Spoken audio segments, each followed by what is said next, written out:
Thank you, Mr. Speaker.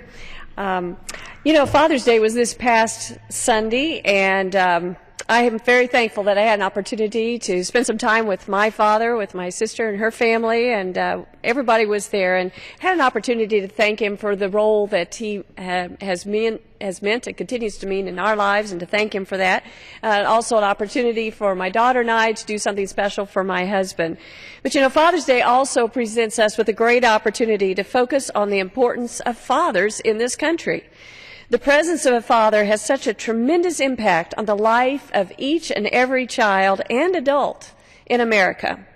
A father serves to provide a sense of protection, guidance, and above all, love for their child. Fathers also push their children to pursue their dreams and to never give up. I think of my own father, Ted Zelmer, and the profound influence that he has had on my life. Not only has he taught me the meaning of hard work and dedication, but he has supported me throughout my entire life to where I am today, representing the good people of Missouri. That's what good fathers do and why they are so important. We learn a lot from fathers, whether it's how to drive a tractor and shoot a free throw like my dad showed me, or how to fix an engine or play baseball. Dads teach us. They also show us how to live by example. Children learn the importance of work and dedication to providing for the family when they see their dad leave for his job each day. They learn the importance of faith when he takes his family to church on Sunday. And they learn the value of family when he prioritizes his time to eat dinner with them each night or to coach their Little League team. We need good fathers now more than ever. Their importance is paramount to another discussion taking place in our nation, and that is the value of marriage in America. Along with Father's Day, June will also bring an important announcement: the Supreme Court's much-anticipated rulings on both the Defense of Marriage Act, DOMA, and Proposition 8. These cases have put the national spotlight on this issue in a new way and provide an opportunity for Americans to discuss the question, what is marriage? It's not complicated. Marriage exists to bring a man and woman together as husband and wife to become the father and mother for any children that come from that union. Marriage is based on the biological fact that reproduction depends on a man and a woman, and the reality that children need a mother and a father. Redefining marriage would further distance marriage from the needs of children. It would deny, as a matter of policy, the ideal that a child needs a mom and a dad. We know that children do best when raised by a mother and a father. President Obama is also a strong advocate for the importance of a strong male figure in a child's life. With first-hand experience of growing up without a father, the President works every day to be a great dad for his two daughters. The Obama administration has created many new programs under his Fatherhood Initiative program, including Fatherhood Buzz and Healthy Marriage and Responsible Fatherhood Initiative. During a speech, President Obama said that too many fathers are, quote, missing from too many lives and too many homes, having abandoned their responsibilities, acting like boys instead of men. And then he goes on, the President says, we know the statistics, that children who grow up without a father are 5 times more likely to live in poverty and to commit crime, 9 times more likely to drop out of schools, and 20 times more likely to end up in prison. They are more likely to have behavioral problems or to run away from home or become teenage parents themselves, and the foundations of our community are weaker because of it, end quote. Clearly, we all agree on the critical role fathers play in the lives of their children, which is why we should continue to affirm marriage as the union of a man and a woman in the interest of children. Every child deserves a mom and a dad. You cannot say that fathers are essential while also making them optional. That's why we're here tonight, to make a case for fathers. Too many times in society they're viewed as optional. Hollywood shows often depict them as buffoons. We know different and are here to set the record straight. It's time to honor the fathers of America for the vital role they play in not only our families, but also the stability and the well-being of our nation. It's time to show the respect that is due them, encourage men to be better fathers for their children, and champion the vital role they play in marriage. And I'm joined tonight by several of my colleagues, and I appreciate them taking the time to visit about this very, very important topic. And I have my good friend from Kansas, Tim Hulskamp, here, and he's certainly a person who knows a lot about being a good father, because he certainly is one. And I yield my time now to Tim Hulskamp. Well, thank you, Congresswoman Hartzler. I appreciate you leading our efforts and discussion tonight on a very important topic. And obviously, as you do mention, it's oftentimes a forgotten topic. And I'm certain we all have our stories about our dads, and I was really blessed and still blessed with a very active and involved father. And I'll just say, as a farm kid, probably the most poignant story I do recall with my dad was after a hailstorm. And you know, being a farm gal yourself, the damage that the hailstorm does to the family and does to the economy and does to your crops. And we were sitting out in the yard, and there was 3 or 4 inches of hail all around, and we had listened to it bounce off the roof of the pickup for 30 minutes, and then it stopped. I said, oh gosh, what's going to happen next? What's Dad going to say? He put the pickup in gear, and then we drove around in silence for another hour, and then we got out, and we went back to work. And that's the kind of message that I learned from my dad is, you don't give up. You roll with the punches, and you keep doing that. And but tonight, I don't want to talk just about my father and or my children. I'd love to do that. My wife and I have not been blessed with any of our own biological children. We've been blessed with 4 adopted children. And so there's 4 sets of moms and dads out there that have dedicated children that are in our care. But one thing I do want to speak is directly to fathers that are listening tonight. And fathers, I want to challenge you to be a hero for your children. I want to challenge you to be responsible, committed husbands and fathers to the mothers of your children. I challenge you to live out fatherhood courageously. But to live this courageous, responsible, heroic role as father, it requires marriage. Marriage truly understood as the exclusive and permanent union between one man and one woman coming together to become husband and wife, mother and father to the children.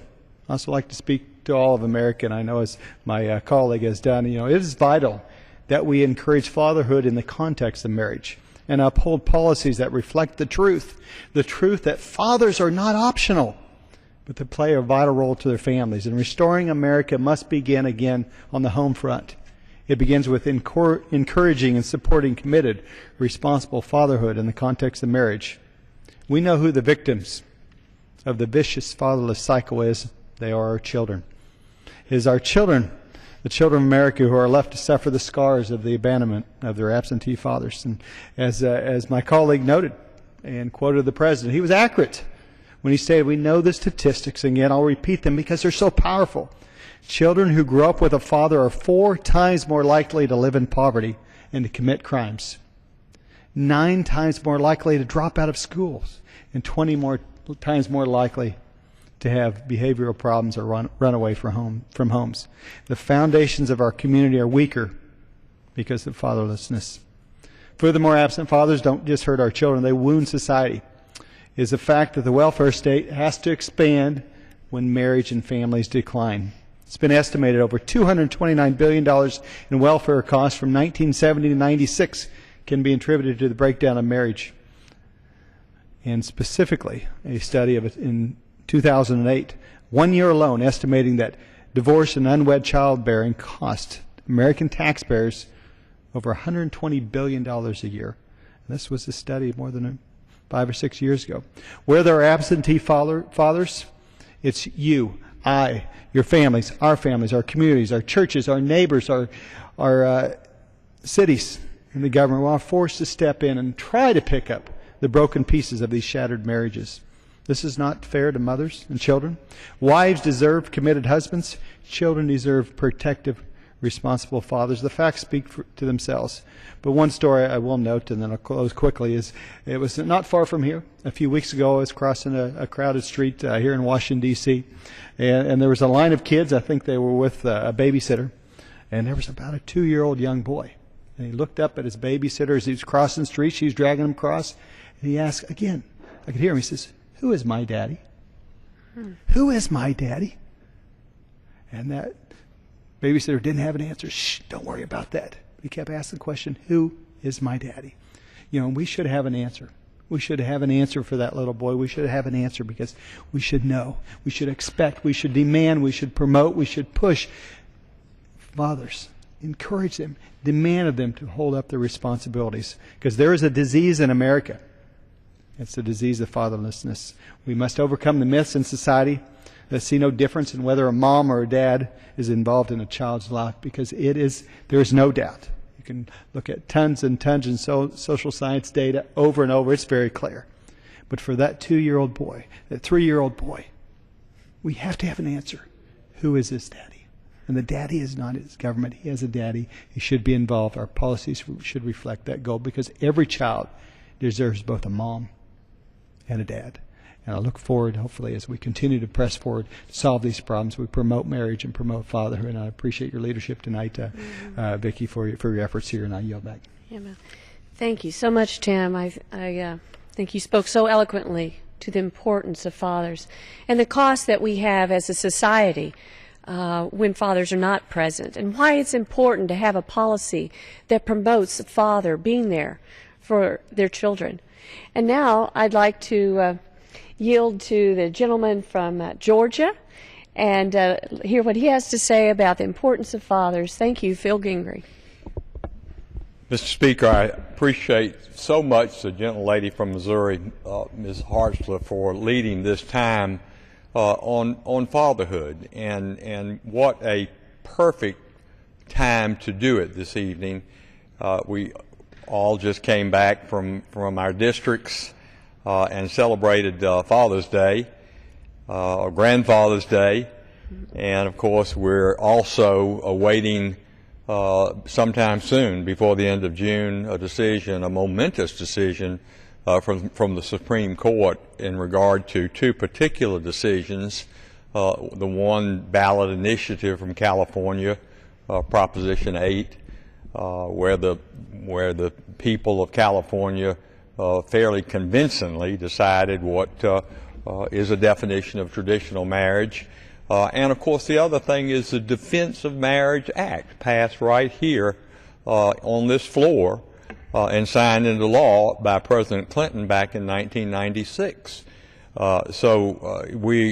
This is timely, and I commend the gentlewoman from Missouri for bringing it forward and giving us an opportunity to join with our colleagues and talk about something as important as this. That is the definition of fatherhood, and how important a father is to a child. But maybe even more important than that, a mother and a father. We don't always have the ideal situation, but that's certainly no reason to throw up our hands and say, let's forget about faith and family and traditional values and what is the best circumstance for a child. I think my colleagues, I think a lot about my own children. Of course, they're adults now, and among them they have 13 grandchildren, our grandchildren, their children, and at least one of my son-in-laws had no father present when he was growing up, and that father didn't come to his wedding. That father was not there for the birth of any of his 4 children. That father just basically denies his existence. And I watch that particular son-in-law and my son and my other son-in-laws, but particularly him, because of the experience that he went through as a child, how much he loves his children, how kind and caring and loving he is, and how important he is in their lives.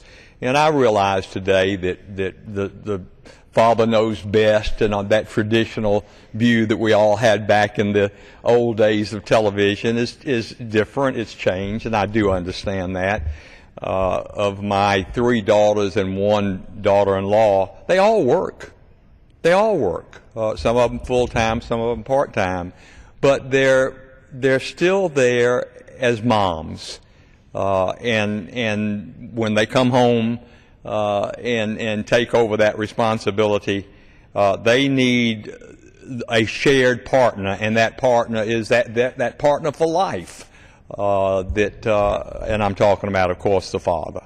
And so I really appreciate the opportunity to be with my colleagues tonight to just say that, maybe part of the problem is we need to go back into the schools at a very early age, maybe at the grade school level, and have a class for the young girls, and have a class for the young boys, and say, this is what's important. This is what a father does that is maybe a little different, maybe a little bit better than the talents that a mom has in a certain area, and the same thing for the young girls, that this is what a mom does, and this is what is important from the standpoint of that union, which we call marriage, and we have called that since the beginning of this country and long before the beginning of this country. So as I close and yield back to the gentle lady and thank her for giving me some time, I stand strongly for the Defense of Marriage Act and traditional marriage as we know it, and don't take that right away from our states. But this is a wonderful opportunity to say, young men, you've got a great responsibility. You're not a father unless you prove it. And I yield back to the gentlewoman. Thank you so much, Phil. That's well spoken from a proud grandfather as well as a father, and certainly brought up the importance of fatherhood, and as well as these decisions that are coming up from the Supreme Court. The people have spoken on that. The people of California spoke 2 times, and they said this is what we think is wise public policy for the families and the citizens of California. And the people spoke on Defense of Marriage Act through their elected representatives here in Congress. Huge vote, bipartisan, and President Clinton signed the bill. The people have spoken on this, and what we don't want is to have the Supreme Court impose their view or be activists impose their view of what marriage should be on the citizens who have spoken.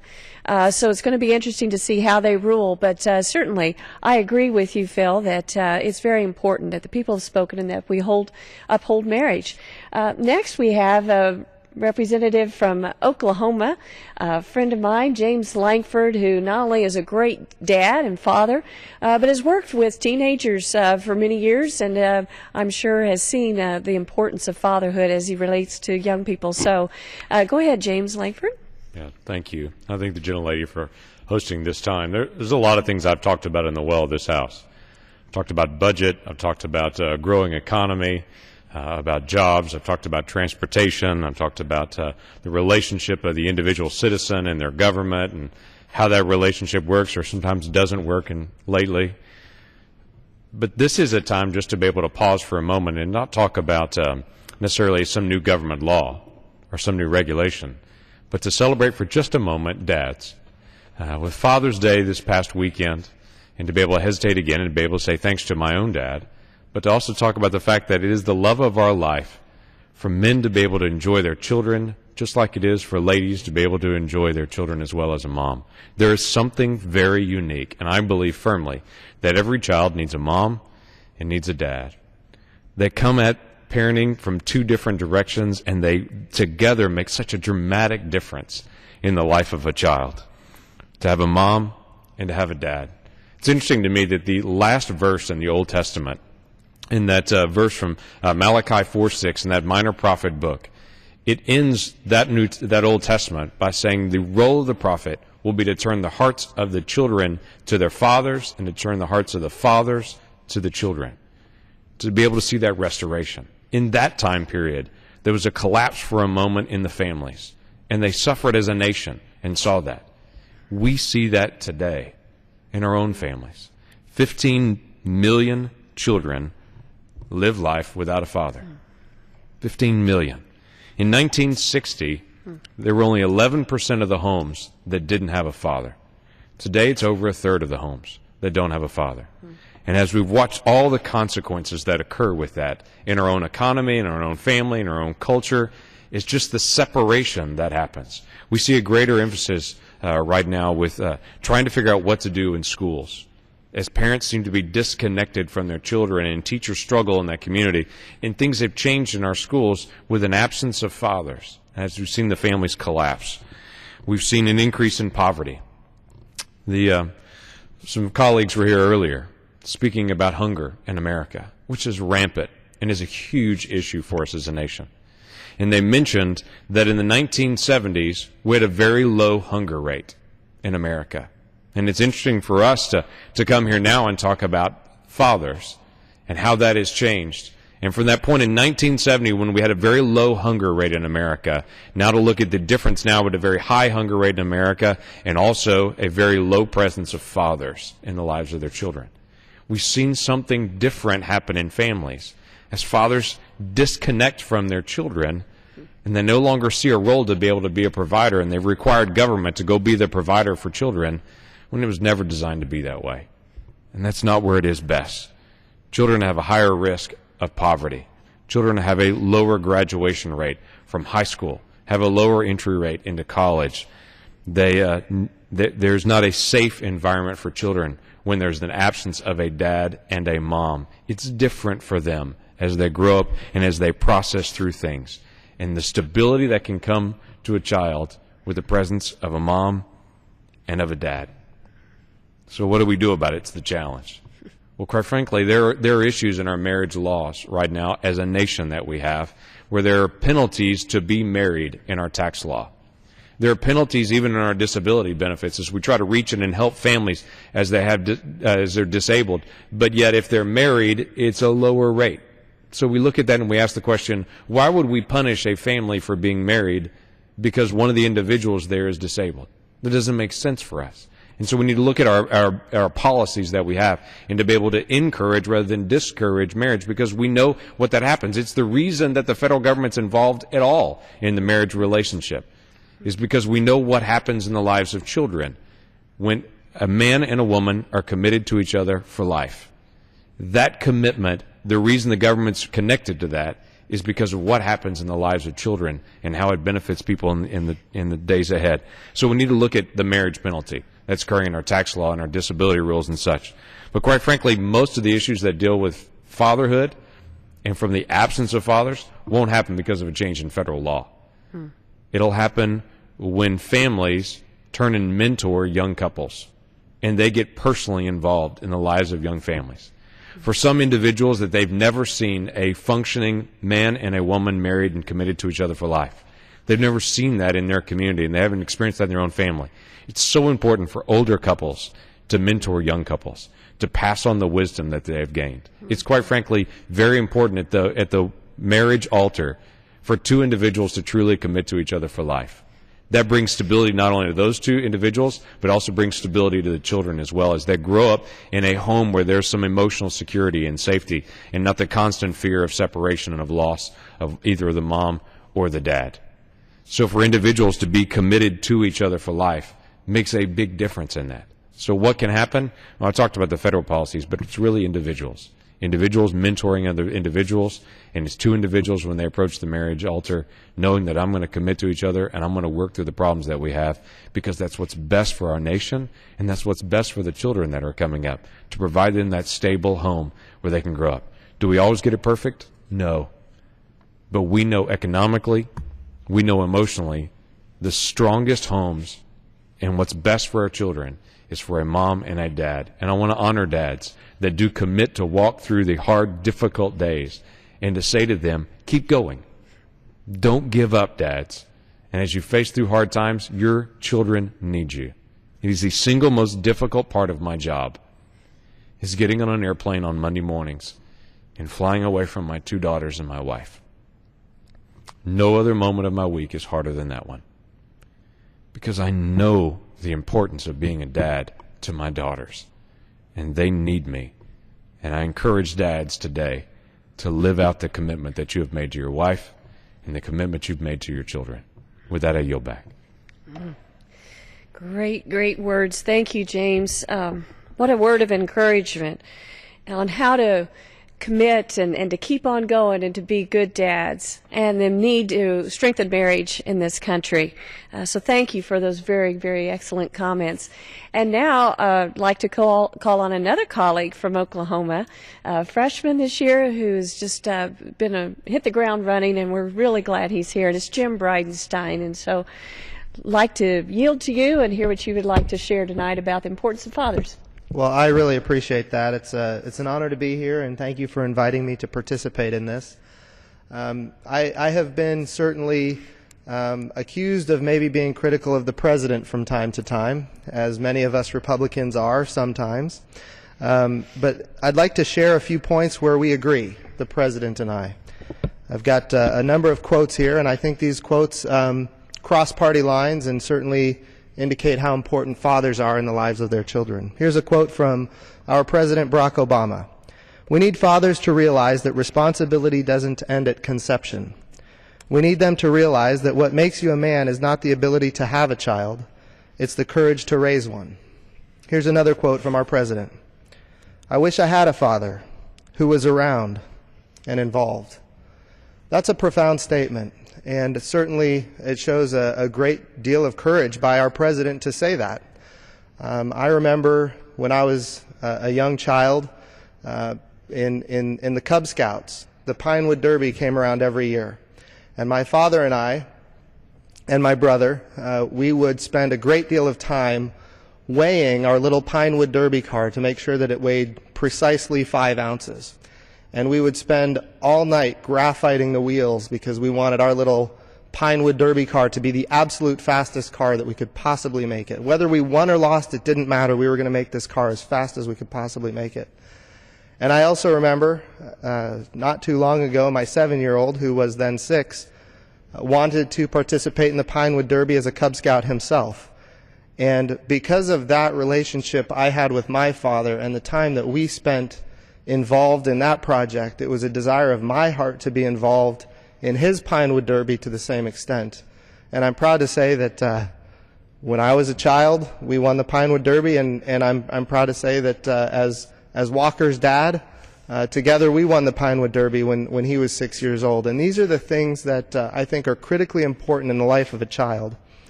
Some other quotes from our president. Obama has said that his hardest, but not always the most rewarding job is being a father. Or, I'm sorry, the hardest, but the most rewarding is being a father. And I think that's absolutely true as well. I want to quote some statistics here. Currently, there are 24 million children in America living in a home without their biological father. The World Family Map report by Child Trends found that even when controlling for income, children who live with both parents have better educational outcomes than children living with one or no parents. Fathers play an important role in teaching children life lessons and preparing them to succeed in school and in life. Some other quotes. According to the National Fatherhood Initiative, a father's involvement in education of his children is associated with a higher probability of A's for their children. Interestingly, I remember when I was in 4th grade, there was a competition called Math Olympiads. And my dad was a mathematician, and he came from a family of mathematicians, and my dad would spend hours with me working on these math problems that were really college-level math problems, and we would go over and over these problems again and again. And I remember in 4th grade, when it came time to do Math Olympiads, there was just 5 problems. And if you could get 1 or 2 of them right, it was really tremendous for a 4th grader. And I remember at the end of the first Math Olympiad, I had 4 out of 5 correct. And it wasn't because I was smart, it wasn't because I was brilliant. It had nothing to do with that at all. In fact, quite the contrary. But what it had to do with was the fact that I had a dad who was so engaged and so involved and so interested in making sure not only that I would get an A in the class, quite frankly, that was really not relevant to him. What he cared about was whether or not I learned the material. And I remember taking tests in 6th grade, and I would do the math problems entirely different than how the teacher taught, and the teacher would count it wrong. And my dad would go to the school and he would say, he may have done it differently than you taught him, but he did it the way we taught at home because he's preparing for, higher math in a different year. And having a dad involved in your education in that way is something that's tremendously important to me as I was growing up, and certainly now that I am a father myself, and I have a child in first, now soon to be 2nd grade, and of course other children on the way that are entering kindergarten and a 1-year-old at home. These are areas where it's important for me, and there's a generational trend. When a child has that impact from their father, certainly it's an impact on them that they want to have on their own children. And so that's why it's so important for fathers to be involved in the lives of their children. That's my personal experience. Children with involved fathers are more likely to do well in school. They have a better sense of well-being. They have fewer behavioral problems. When fathers are actively involved in the upbringing of their children, the children demonstrate greater self-control and a greater ability to take initiative. Along with Father's Day this June, we'll also bring an important announcement. The Supreme Court's much-anticipated ruling on both the Defense of Marriage Act and Proposition 8. These cases have put the national spotlight on this issue in a new way and provide an opportunity for Americans to discuss the question, what is marriage? Marriage exists to bring a man and a woman together as husband and wife, to be a father and a mother to children. And the institution of marriage is intended for life. And this is very important when it comes to the rearing of children. A few more statistics. In 2012, about 1/3 of all children lived in families where without their biological father present. According to some estimates, as many as 50% of children who are currently under age 18 will spend or have spent a significant portion of their childhood in a home without their biological father. Research indicates that children raised in single-parent families are more likely than children raised in two-parent families with both biological parents to do poorly in school, have emotional and behavioral problems, become teenage parents, and have poverty-level incomes. In 2011, the poverty rate for children living in homes without a father was 48%, compared to 11% for children living with married couple families. Single-parent families are more likely to be poor than two-parent families, especially if the lone parent is the mother. That's why it's so important for fathers, and that's why I commend the President when he talks about the importance of fathers. Here's a final quote from our President. As fathers, we need to be involved in our children's lives, not just when it's convenient or easy, and not just when they're doing well, but when it's difficult and thankless, and they're struggling. That's when they need us most. And with that, I thank the gentlelady from Missouri, and I yield back. Thank you so much, Jim. Really enjoyed hearing the stories about your father and the role that he played, and I think every child in that derby was a winner who had a father who helped make their little pine box with them, and it really is important and makes a huge difference. So thanks for sharing that. Now I'd like to yield my time to Congressman Trent Franks from Arizona, who's certainly a champion for so many of these issues. They're so important to us today and to fathers and families. So, Trent, go ahead. Well, I just thank the gentlelady, Mr. Speaker, because she has demonstrated such a wonderful presence in this body. She's been a gift to all of us, and I know that each person that has preceded me at this platform is grateful for Congresswoman Vicki Hartzler, and wish there were about another 200 like her, and I might just go home. But I really appreciate her so much. Mr. Speaker, it's been said that a father is a man who expects his children to be as good as he meant to be. And I've yet to meet a father who doesn't want to convey his own mistakes to his children. He wants his children to learn from his mistakes, to give his children the best possible start in life. serving as a springboard from which to face the day-to-day challenges that ultimately come.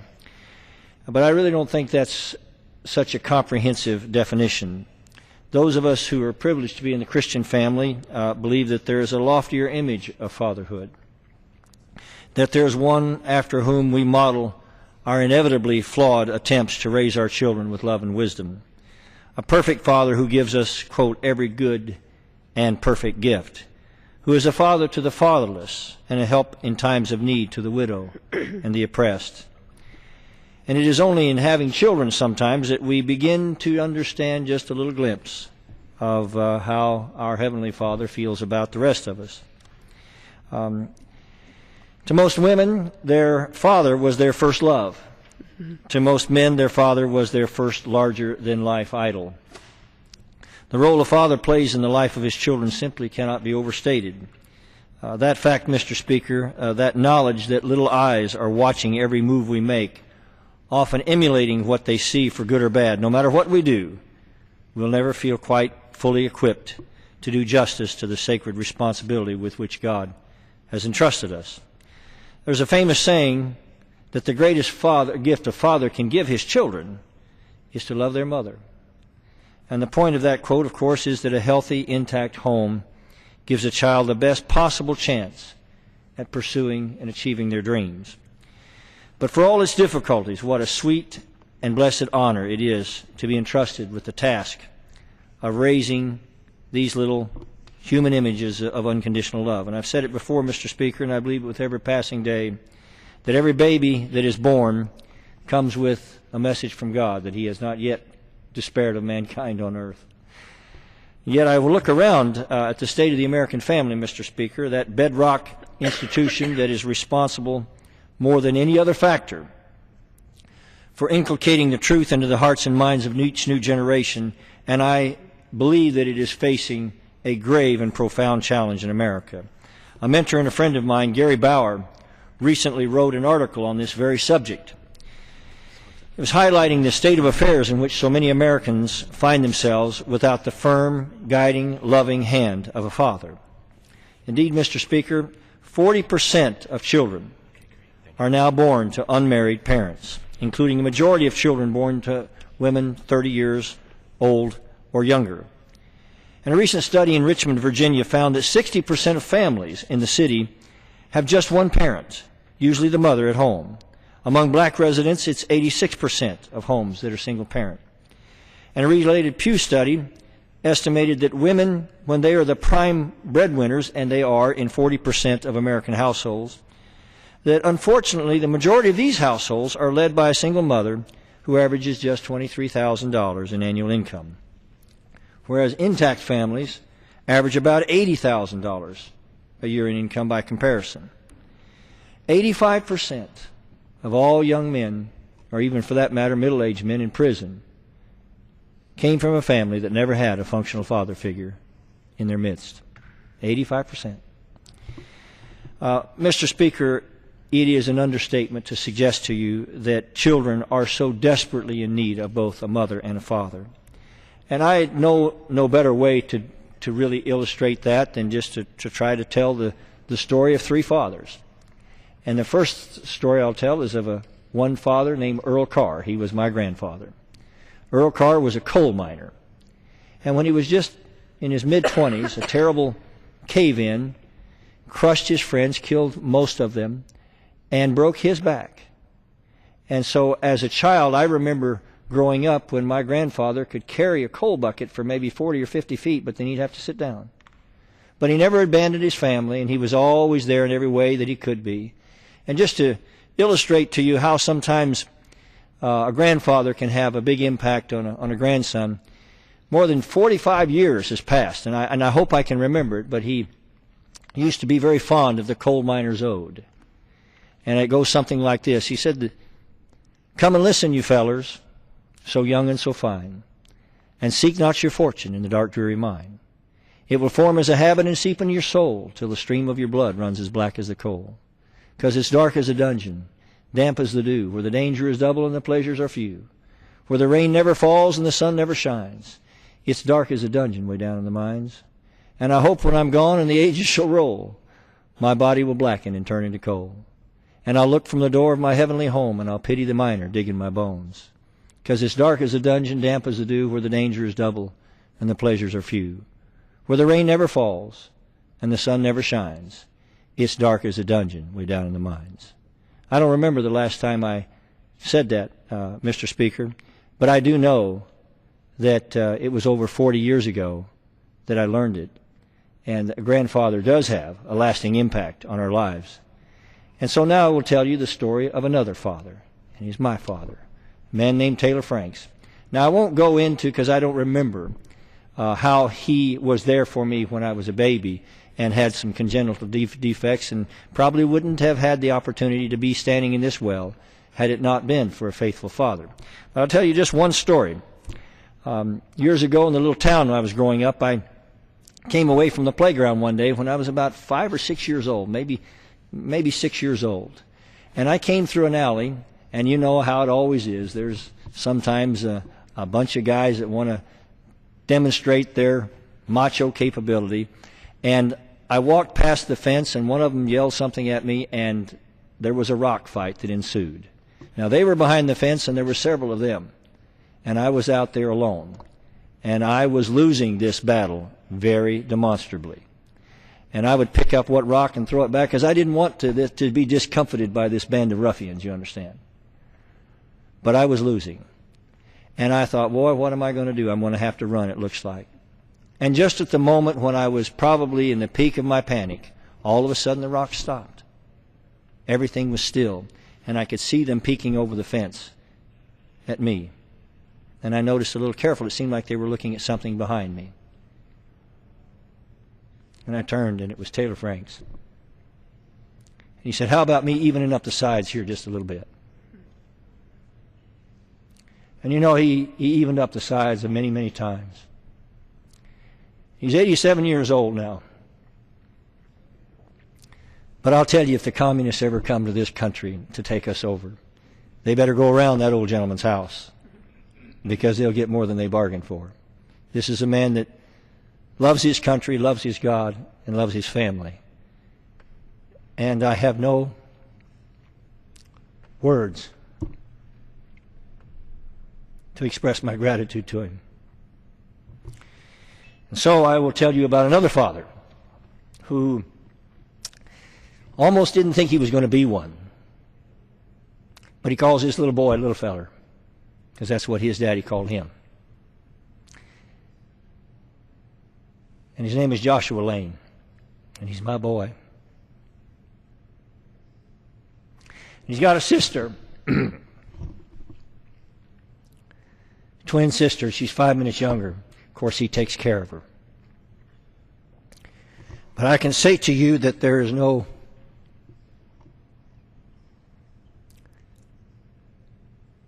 greater gift on this earth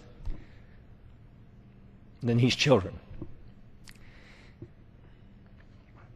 And somehow, I guess, the point of all this, Mr. Speaker, is just to remind all of us that our fathers, what they meant to us, and what we mean to our children.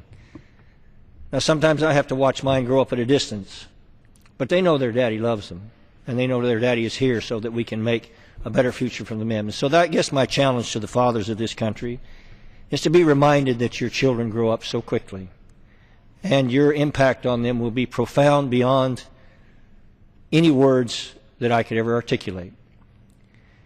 And they say that great societies finally come when old men plant trees under whose shade they will never sit.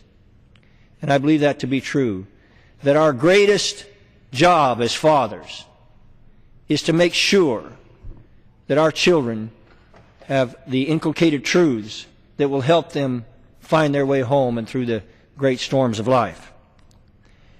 We should always remind ourselves that they are indeed the living messages that we send to a time we will never see ourselves.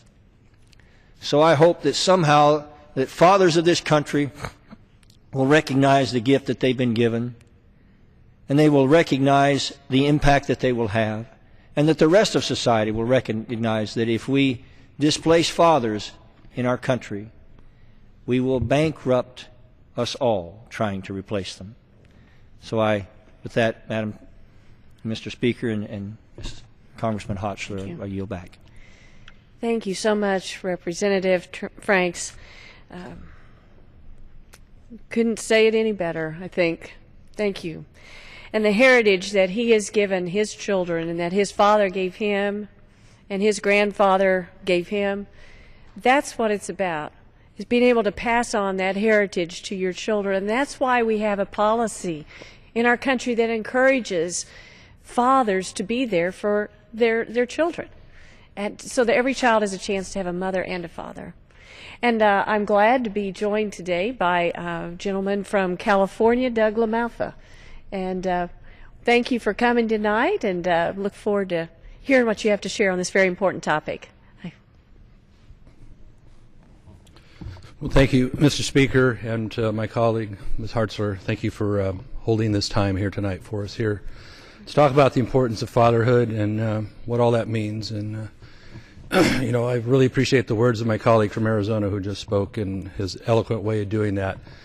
And you know, we're in a nation here that really cries out for the type of values that are represented by what is called the nuclear family. You know, kids these days with so many temptations, so many things out there that would pull them all different directions. They need a mom and they need a dad.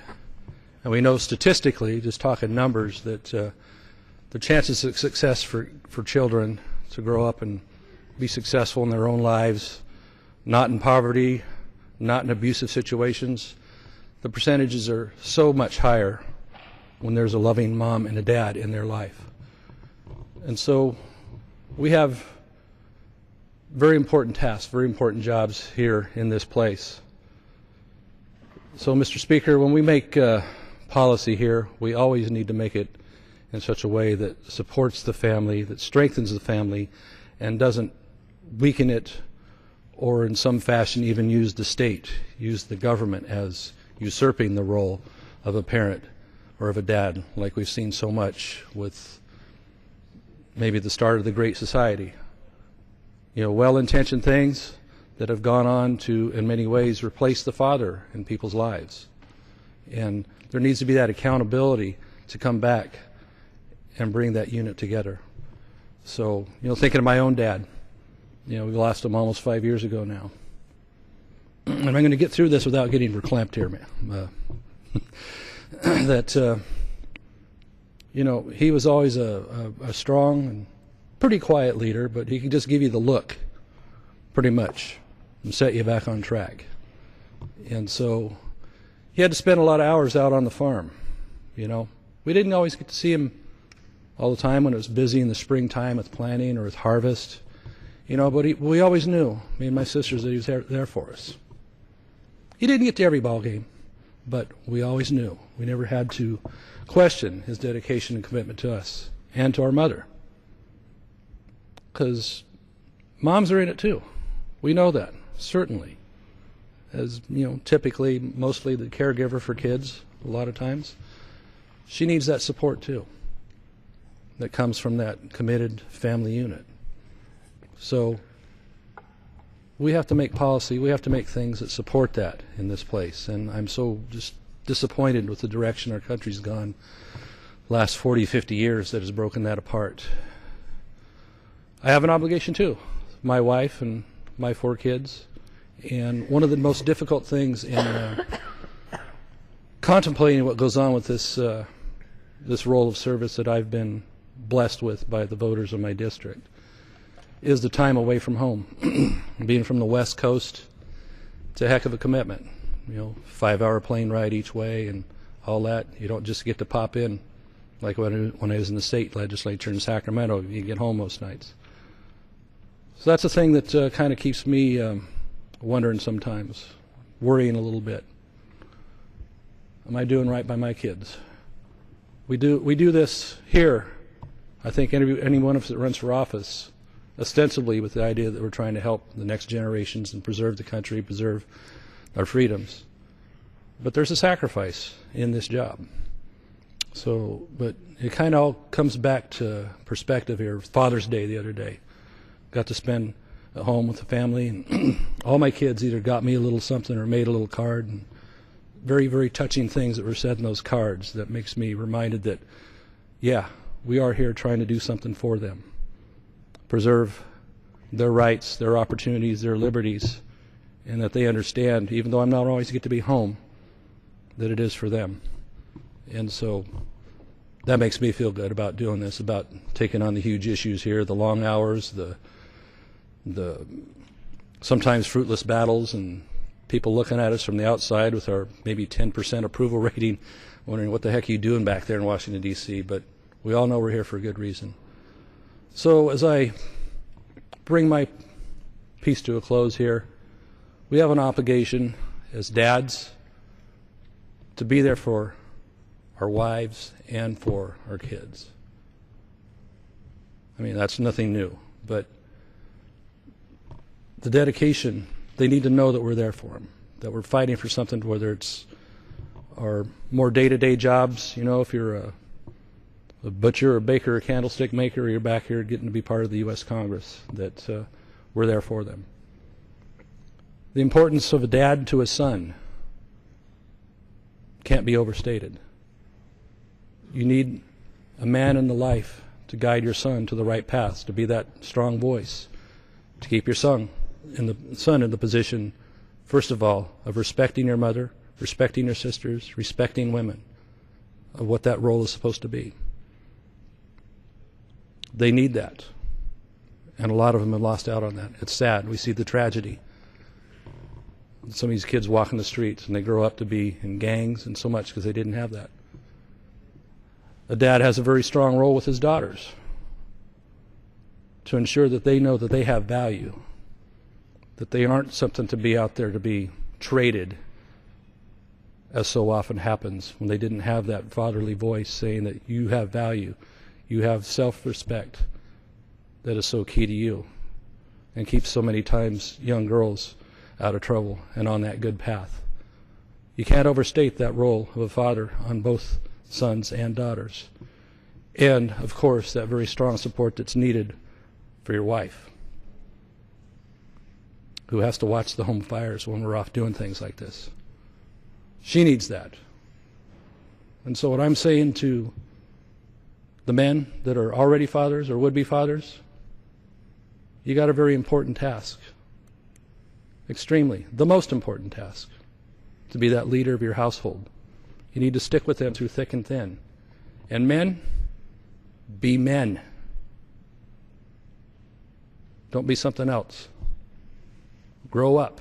You need to cast off childish things when you've made that commitment to a woman and to fatherhood. Because they're watching you. Your neighborhood's watching you. It's the most important thing you'll ever do. So, Mr. Speaker, I conclude tonight with the thought that if we are to be one nation under God, men have a very key role in that, and that's being that father, and that's holding the family together.